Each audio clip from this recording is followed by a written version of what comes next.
આજરોજ શિહોર નગરપાલિકા ખાતે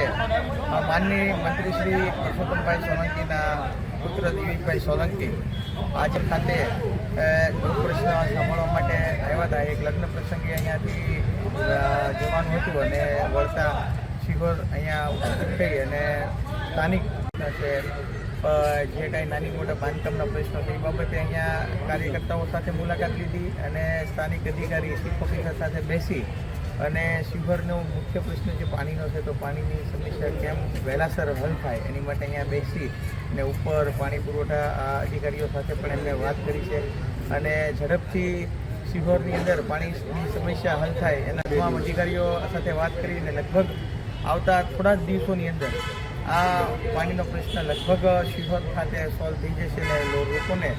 આવનારા દિવસોની અંદર રેગ્યુલર પાણી મળી રહેશે એવી અમને અહીંયા ખાતરી પણ આપીને ગયા છે અને સ્થાનિક કુંવરજીભાઈ સાથે પણ એમને અહીંયાથી પુરવઠા મંત્રી સાથે વાત કરી છે. ભાવનગર એમના પાણી પુરવઠાના અધિકારી મકવાણા સાહેબ બધા જ અધિકારીઓને